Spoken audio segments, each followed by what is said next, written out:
Gentlemen,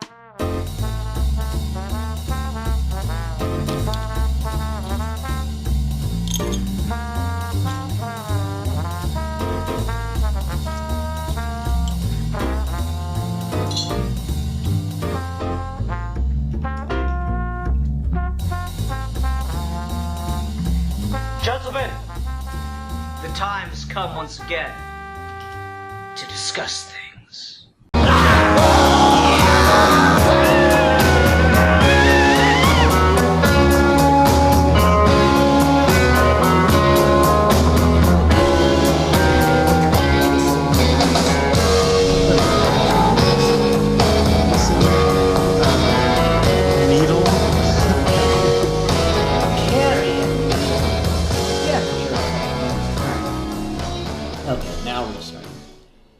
Hello, boils and ghouls, it's your old pal Scythe Part 2 here, joined today by Gary and Nita for another episode of Ghouly Gentlemen.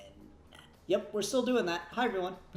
Ghouly Gentlemen, I like it. Yeah. We've got Connor Nielsen here. It's been a minute since Connor's come up, but I'm doing the new format on the character discussions, getting in guests, so we're hopefully going to get some of the archived Geeky Gentlemen, the Geeky Gentlemen you haven't heard from in a while, the Geeky Gentlemen who don't make YouTube videos anymore. In any case, so Connor is here for a horror character discussion, and I, of course, let him choose. So who are we talking about today? We are going to be talking about Stuntman Mike, as portrayed by Kurt Russell from the Quentin Tarantino film Death Proof. Okay, and now here's the interesting thing about these character discussions, because I'm sure there's one or two, but I feel like most of the other character discussions we've done have had more than one portrayal. Or at least, like we did Poe Dameron a couple weeks back, but even that's got some other stuff, because there's like comics and whatnot. Death Proof's all there is for Stuntman Mike. That's it. Right? Yeah, there's no sequel or anything. No sequel, no spin-off comic, no before the movie or anything like that. So that kind of narrows the field, but what made you want to talk about Stuntman Mike? Because he's a stuntman. No, I guess I'm in a bit of a minority. I love Death Proof. And specifically the first half is maybe my favorite Quentin Tarantino thing. I really love the first half of Death Proof, and I think that the character work that gets done is really cool. And it kind of dawned on me after I was like watching the movie and kind of was reading reviews where I'm like, oh yeah, it's a slasher movie, and I guess he's technically a slasher villain, a very efficient slasher villain, but and so I figured, you guys have probably already done your Freddy Kruegers and Jasons and Michael Myers and all that stuff. So I figured, yeah, sure, here's a bit of an off-kilter slasher. Okay, and see, it's interesting because you like Death Proof. I like Death Proof, but I consider it a guilty pleasure. I think it is not a good movie, and of course with the Grindhouse thing, they weren't trying to make good movies, but I think that Quentin Tarantino didn't quite get the memo on what Grindhouse was going to be, and he just made a bad movie with a really, really good car scene. It's like a 20-minute car chase. But yeah, that all being said, I do really like Death Proof. The first half of the movie is, you're right, it's a lot of interesting character work, and then most of the characters are dead, and then they have to do it all over again. Which, you see that from time to time in horror movies, but this is more a focus on just Kurt Russell's character of Stuntman Mike. So yeah, what'd you say about him being a slasher villain? I guess I hadn't really thought of it that way, because, yeah, it's kind of got that feel to it. He just goes and murders a bunch of young people to get his rocks off, or what the hell ever. He's got kind of the creepy look to him. He's got the iconic weapon. Yeah, I could see it. Yeah, and I guess one of my favorite things about Death Proof, and I guess it's kind of this is a character discussion, but it almost does sort of double as a bit of a review of Death Proof, because I do think that the character is intrinsically tied to that film. But Death Proof is essentially a really low budget, one location horror movie, and it's hack fraud carbon copy sequel in one movie, where the first half, like, it's really janky. There's a lot of like hairs in the gate and scratches on the film, and a lot of like weird looping errors that are of course intentional, and it's trying to like give you the impression that like this was a movie that they had no money for. They could only shoot in one location, and they had like only the budget for the big ending car wreck.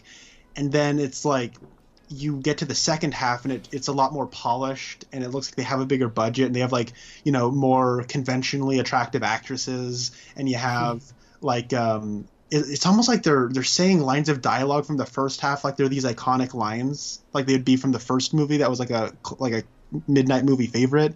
And it's like a lot of those funny little things. And Stuntman Mike comes back, and he almost seems like a different character. Like this is, now that he's achieved iconic status between the first and now second movie, it's almost like he's like a bit of a parody of himself from the first half. Yeah, and I mean, I think Stuntman Mike's a bit of a parody of a lot of the slasher villains. Quentin Tarantino's particular brand of feminism is a bit weird, but it's definitely there. He's got a certain stamp on it. And so it's hard not to interpret the way that Stuntman Mike kind of devolves into a screaming little child by the end of the movie. It's kind of hard not to interpret that as Tarantino's take on the slasher villain. Because it's always, it's always a big, strong guy after a woman kind of thing, and there's always, like, these weird, like, sexual power dynamic things to him. And so for Stuntman Mike, he, attacks all the girls and thinks that he can just drive off and be fine, and then he gets shot, and he just kind of turns into just a fucking wimp. I remember seeing Death Proof in theaters, and like, I was excited just for the cars and shit, because I was 16, and yeah. I was excited for just all the cars and shit, but then, like, he's just so disappointing on, like, a cool character-wise kind of thing, and it took me some time to really sit with that and figure out what was trying to be said there. Okay, so what I like about Death Proof, and I guess you kind of you say that you feel like Tarantino sort of missed the memo. I feel like Planet Terror kind of gets your ironic thrills out of the way nice and early. You kind of get what you came for, and then you get the funny trailers. And I feel like if it was like the total Grindhouse engagement, it was like the full 3 hours was just one big kind of the same joke, then it would have gotten a little stale by the time you got through Death Proof. So I think Death Proof in concept is one big joke, but then in practice is trying to transcend the joke, and I feel like it really works by the time you get to kind of what Stuntman Mike's all about. How the movie in and of itself, and of course Stuntman Mike is the tether throughout the entire story, but it's sort of about people who are sort of famous but not really famous. Like they have more status than other people, but no one really knows who they are, and he's very insecure about that, and so he kind of takes his insecurities and like releases them onto these women, and then once somebody kind of raises up and challenges his macho facade, he turns into a screaming child, and it is sort of one of those things where he's kind of just angry because he's not as famous as he wants to be, and now he's not even as powerful as he wants to be, so he's just a blithering child. And I think I thought that was pretty clever. I mean, yeah, that's the thing. Is like, it's kind of clever. It's kind of got some stuff going for it. It's just it's so tonally off from the rest of Grindhouse that it just, like, okay, the example that I go to in my head is another experience I had in high school, wherein my brother and I went to go see Live Free or Die Hard, which is, of course, not a good movie, but definitely a very action-packed, exciting film. And then we decided to sneak into Bourne Supremacy, because we were kind of riding the highs of all the adrenaline and stuff from Live Free or Die Hard. We got about, I don't know, I want to say half an hour into Bourne Supremacy, and we were just falling asleep in the theater, because one's probably a better, smarter movie or whatever. Not saying either is very good, but one's probably better, but it's just not the same kind of thing. You're on one kind of thrill, and then, like, to take such a departure kind of spoils the other one. It is, in my opinion, and so I had a very similar thing with Death Proof on the heels of Planet Terror the first time. But regardless of all that, I feel like I feel like the whole idea you just brought up there of people who are famous but aren't really famous is interesting, and that I've never thought of it before, because you've got like Jungle Julia, the radio host, you've got the stunt women, and I'm trying to think what's the one girl's character supposed to be? Is she like makeup or something? Rosario Dawson's character? Yeah. Yeah, she says she's makeup. Yeah, okay. So, like, she's kind of like, you have all these tangential to the stars, and I guess the stuntman's kind of like that, too. So, I hadn't really thought of it on that level, but that's pretty clever, actually. Yeah, it's what's cool about that first half is, and I love the first half, because, I don't know, I think that me and Tarantino share a love of Richard Linklater, and I've heard him talk about how much he likes Richard Linklater in the past, but anytime I watch one of his movies, I never get that vibe, and then I watch Death Proof, and I'm like, oh, it is a Tarantino hangout movie where they're just hanging out in this bar for a while, and it's like, come on and meet Jungle Julia, and my friend will give you a lap dance, and it'll be kind of this fun time. Her friend obviously kind of wants the attention, but she's kind of like trying to play it off, but then no one ever really comes. And it's kind of melancholy, and then you cut over to what's his face, Stuntman Mike. He's like trying to pick up chicks in the bar, and he's talking about how he drove for all these shows and all these people, and he's like, "You guys don't know who I'm talking about, do you?" And they're like, "No, we don't." It's funny, but it's also there is this soundtrack that kind of accompanies it, kind of adds to this underscore of melancholy, and so then you have a little bit more revealed about him, where he goes out into the onto the porch and tries to, get that lap dance from Jungle Julia's friend. And then he kind of talks about how, like, they say his car is really scary and how that kind of reflects him. People are just kind of scared of him. Like, he just kind of makes people uncomfortable, and how he is trying to do more of oh boy, I'm kind of going all over the place, but they're kind of scared of him, and he thinks he's cool, but he just kind of weirds people out. And it's really cool. I think that what they're doing is that there's a disconnect, and that he doesn't know how to change himself to be actually cool, so he takes it off by killing people. Yeah, that's interesting. And as far as like the dated references and stuff, like he does a John Wayne impression, which is kind of weird. No lie, Kurt Russell actually has a pretty good John Wayne. If they ever make a John Wayne biopic. Did you see Hateful Eight? No, I did not. Kurt Russell's basically doing a John Wayne impression in that too, and it's great. Oh, that's funny. So yeah, you're onto something there. There is this kind of like, melancholy is a good word for it. There's this disconnect from people, and I think that kind of makes an interesting slasher villain, because he wants to be treated like a movie star. He talks about, I was in this, he's dropping those names left and right, and he just doesn't get any recognition or respect for it, and that kind of bothers him. And then you get of course, after the first murder scene, you get the whole scene with the sheriff that ties into Planet Terror. You get the whole scene with the sheriff, and he's like, it's the only way he can shoot his goo is by killing all those little girls. And like, man, that's a really interesting take. And so it kind of wraps in with the desire for respect and the like slasher, torturous sadist dynamic too. Yeah, and it's funny that we're going to bring in more of like the psychosexual stuff, because I see the first half as a bit of a Linklater homage, even though Linklater was making hangout movies in the 90s and not really 70s exploitation movies, but it's a fun little blend of the two. The second half is more of like a Russ Meyer homage with stuff like Faster Pussycat Kill Kill and like just car chase exploitation movies. I mean, it's the best car chase ever filmed. It is. Oh, it's so awesome. I love it. But especially when you get into that second half, there's a lot of like sexual imagery. Like, we meet Stuntman Mike in the second half when he's sitting on his car, and it's kind of been redone, and it's got a hood ornament, and it's kind of positioned between his legs as he's sitting on his hood. And so when you have the shots of of his car ramming into the back of the other car, it doesn't take a lot of imagination to see what's kind of going on. And so, and of course they reverse it when I can't remember the names right now, when the one of the girls is driving the Challenger behind him, and she's like, "I'm gonna bust a nut this motherfucker," and Yes. like it just. Those lines get so repetitive, I can't help but feel like that scene went on 10 more minutes than it was supposed to, and Tarantino just couldn't get enough of it and didn't feel like writing more dialogue.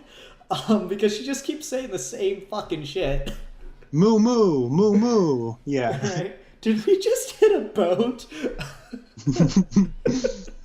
One of my favorite bits in that car chase is it's at the beginning where they reverse the tide, where he's got this bottle of alcohol to try to cauterize the gun wound, and then he's got the whiskey in his mouth, or his Jack Daniels in his mouth, and then the car comes and he sees it coming and he does a spit take and then it hits him. Oh, classic stuff. But yeah, there is a weird psychosexual element that really kind of becomes apparent in the second half, and Michael Parks as Sheriff Guy does sort of talk about that. So I guess, what do you think about the scene with Pam? Because I think, for as great as that car chase scene is, I think Kurt Russell's best acting in the movie is in that scene with Pam in the car, when he's like, "Are you going left or right?" Like I feel like that is the most iconic line in the whole thing. He's like, "You going left or right?" Right. You see, we're both going left. If you could have said left too, and then it would have been a while before you started getting scared. But you're about to have to start getting scared right away. It's just, it's so perfect. It's definitely more long-winded, because of course it is. It's Tarantino. It's definitely more long-winded, but that really does feel like, "Welcome to my nightmare, bitch." Like that kind of like horror movie line, because Yes. that's the one for people that have seen Death Proof that you can quote and it just kind of works. It's just kind of like everyone knows the line from the movie that's seen it. This car is 100% death proof, but you really gotta be sitting in my seat. Yep. Cocky little smile on his face. Just it's the best. he's so good. It is like one of those things where you almost feel bad for him throughout the whole movie up until that point, but there's like this looming danger, and then it's almost like you feel like tricked for feeling bad for him, because Pam almost like took pity on him, and like you're in Pam's seat, proverbially, and then he goes full slasher movie villain, and I think it's cool. Oh yeah, it's so cool to watch, and just, I don't know, the idea of killing someone with a car. I mean, it works so well in Christine, right? It's just so unique, and it's more fun. Every time I think about horror movie kills anymore, I go to I want to say it was the trailer to Hostel 2, where they gave the statistics for violent crimes in America. And it's like, there were X number gun-related deaths, X number knife-related deaths, and then it said Americans. So unimaginative. And then it like cut to all the fucking crazy shit in Hostel 2. But like, no, really, how many times can we watch Jason and Michael Myers chase someone down with a fucking knife? It gets boring, it gets stale, and Jason's deaths, the way Jason kills people has to get more and more over the top and ridiculous. Whereas, I mean, God, there's only one Death Proof movie, but we get to see all the different ways that a car crash can kill people, because they slow that shit down and show you every single way. The best one, of course, being the tire right over the fucking face. I love the shot of the severed leg flying through the air, and it's great stuff. Yeah, it is. It is a profoundly twisted movie in a lot of ways, and so I do really appreciate it for that. So here's a question. I kind of brought it up because, of course, again, this is a character that's only appeared in one thing ever. Do you want to see him come back in anything ever? Maybe not. I mean, I say that, but if they announce a Death Proof prequel or something, I'd be okay. Because like we get a sort of mid-credit scene, and I say really sort of mid-credit scene where Rosario Dawson kicks his face in at the end, so they're not making a sequel to this. I mean, maybe they could, and it'd be like a zombie Stuntman Mike. I would be down for that too. I mean, we do have Planet Terror in the same universe. It takes place after the fact. We don't really know what the rules are on the whole apocalypse scenario. If dead bodies can come back, if they were killed before the virus outbreak. If we have like a zombie Mad Max Stuntman Mike, I would be there. I would so be there. You hear that, Tarantino? We're waiting on the call for you to make a sequel to a failed movie. I would be there, Tarantino. I was too young to watch it the first time, but I'll be there. So you're making me feel old. Shut up. No, like, I don't know. If you did anything, it would likely have to be a prequel and probably just a spin-off comic. I know Tarantino's talked about ever since Django Zorro, he's talked about doing some comic book stuff because he wants like a catalog of his films, and he wants to do like 10 or 12 films or whatever, and then just be done. So he's talked about doing comic book spin-off stuff because, like, for the longest time he was kicking around an idea of like a Vega Brothers movie for crossing over the character from Reservoir Dogs and Pulp Fiction.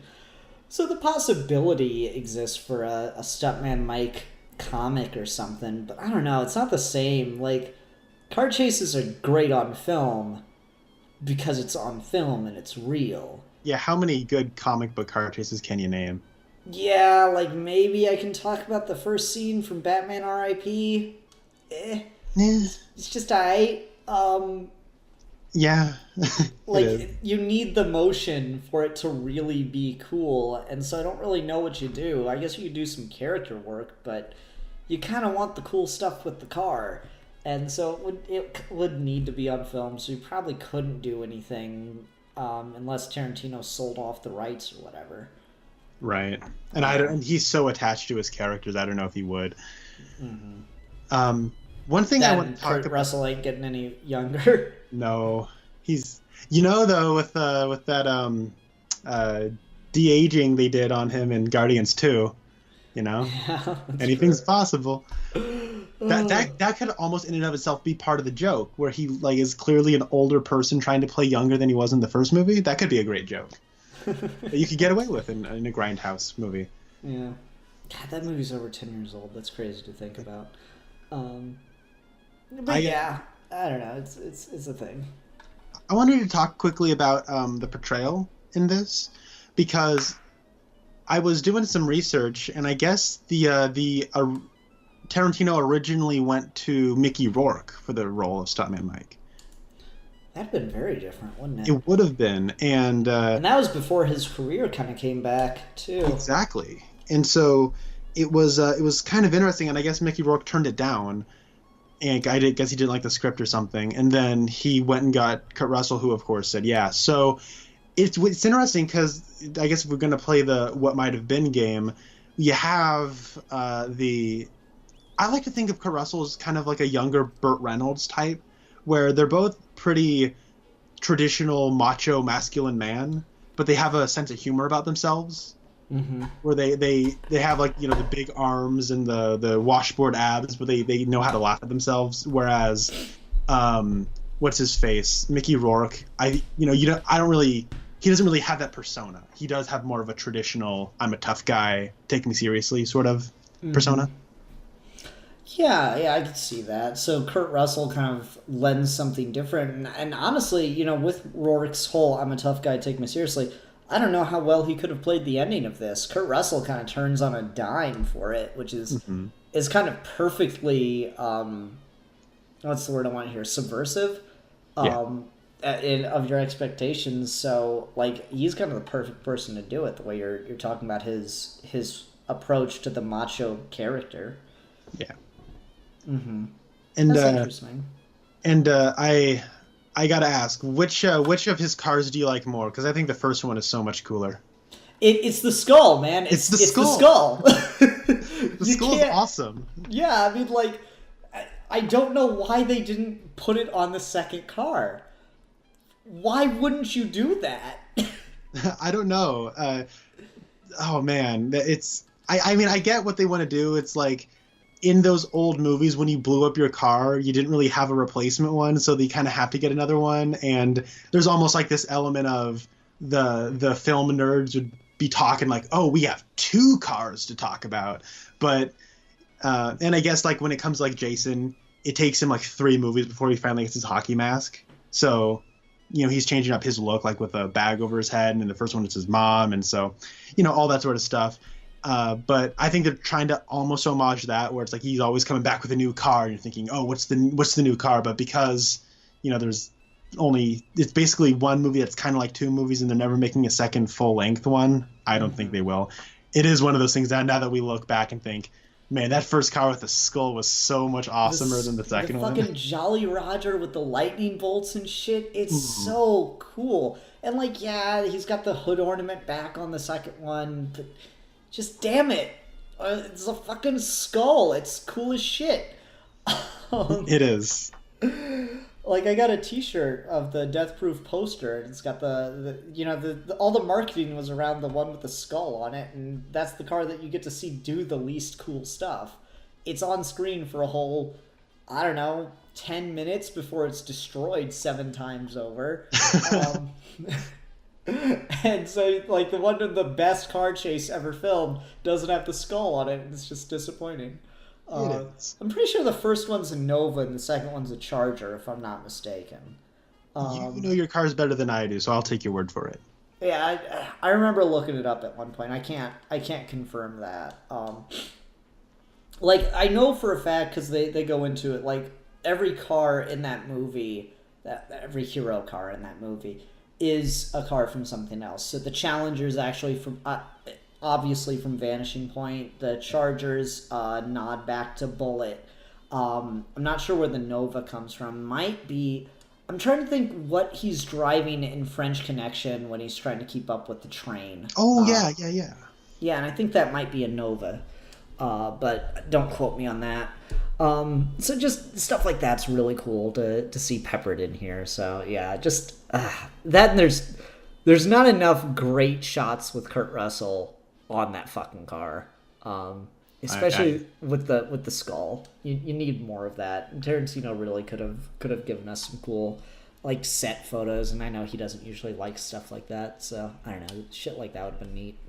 I don't know though, like I think for like specifically what kind of thing that Death Proof and the whole Grindhouse experience was, you could have gotten away with doing more stuff like that, where you have more of like a what am I thinking of? A horizontal poster. Like a lot of those 70s exploitation movies kind of went with the banners and stuff. Now I've only seen the cut of Grindhouse that is both movies together. So I know that when you didn't get the cinema experience on home video until much, much later on a Blu-ray release. And that's what I have. And so beforehand, you needed to get both films independently. Mm-hmm. And when it came to Planet Terror, you got the theatrical cut and the extended version. But if you got Death Proof, then you only got a movie that was 20 minutes longer. And so, and in that version, you get the lap dance, and then in the theatrical rendition, which is the one I've seen, when they go in for the lap dance, the reel is missing, and that's the joke. But and there's also between the first half and the second half, or I guess there's a whole black and white sequence where they go into a convenience store. Rasco was telling me about this, and I haven't seen that version. So yeah, I mean it's creepy as shit because like he goes and smells. It's Claire, right? The Rosario Dawson's character is Claire. I mean, I know she's Claire Temple in the Netflix shows, but I don't know if that's her. Oh, no, I don't know that. Anyways, like, there's a whole scene where, like, he goes and smells her feet, which, of course, because it's Tarantino. So, like, there's that, and that is with the whole black and white sequence. See, it's so weird for me because I remember being so disappointed that they didn't release Planet Terror and Death Proof as one big cut on when it first came to DVD. So I was very disappointed in that, and it took me a long time before and so I'd only had the one theater experience. So I don't really remember which cut I watched, obviously the theatrical cut, but I didn't really remember all the differences. But now I've got both the original DVD releases and eventually got the Blu-ray release. So I need to sit down and just clear out 3 fucking hours to watch Grindhouse all over again. Yeah, it's funny. I'm actually doing that next weekend. I'm getting some guys together some people who I know would probably get the joke of Grindhouse. So we're all going to have a good time and watch a 3-hour cut. So I don't know. Maybe Death Proof doesn't play well with a crowd of people that are wanting to laugh and whatnot. But by the way, legit, I think that Death Proof would be much less of a problem if it was the first on the docket. Oh, you think so? Yeah, I feel like it would work a lot better if it was the first on the docket and didn't have to follow the crazy world that was Planet Terror.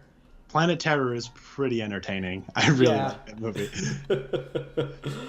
By the way, I did a fact check. It's Abernathy is the name of Rosario Dawson's. Where the fuck did I get Claire? Because she's Claire Temple on the Netflix shows. No, I don't know the Netflix shows that well. I feel like there's a Claire in Death Proof somewhere or something. Okay. I'm going to feel stupid, but anyway. Fucking Abernathy, what kind of name is that? How am I supposed to remember that shit? we call her Abby for short. Yeah. Alright, well, anything else with this? Usually we try to talk about recommendations, but since there's only one property, we can't really do that. Let's go ahead and go with favorite scene for Stuntman Mike. Oh, that's a good one. I really like the scene where he's persuading what's her name for the lap dance. Kurt Russell. What's that? Where he's persuading Butterfly to get the lap dance. Yes, that was a really good scene, and Kurt Russell sells it. Like, that's a scene that I feel like could have been a lot creepier and gross than it actually was. But the way Kurt Russell delivers it, and like the falling rain, and it really feels like the whole first half is really kind of culminating in something. And I actually kind of like that we don't see the lap dance, and how that's almost like the payoff for everything we've been seeing. See, I do like the lap dance scene, but that's just because I'm a man. Who knows? Maybe if I do watch the extended cut, I'll be in your shoes. Yeah. For me, it's hard not to say the scene where he kills Pam inside the car. It's so ridiculous, and Kurt Russell's having so much fun doing it. Like, it's got the whole thing where he looks at the camera right before that scene starts up. It's good shit. I really, really like it. All right. Well, that'll do it for Stuntman Mike. Connor, thank you very much for joining me on this. Yeah, no problem at all. Thanks for having me. Uh-huh. Well, until next time, folks, I'm the philosopher! And I'm the Santa? Yeah. And we are your coolie gentlemen, and we will be discussing things. Ooh.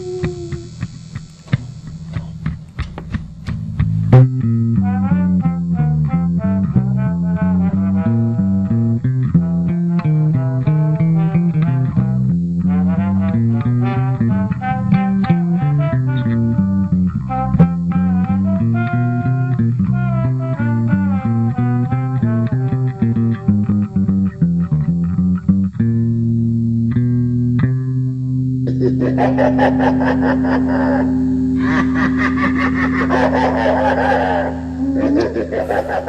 ha!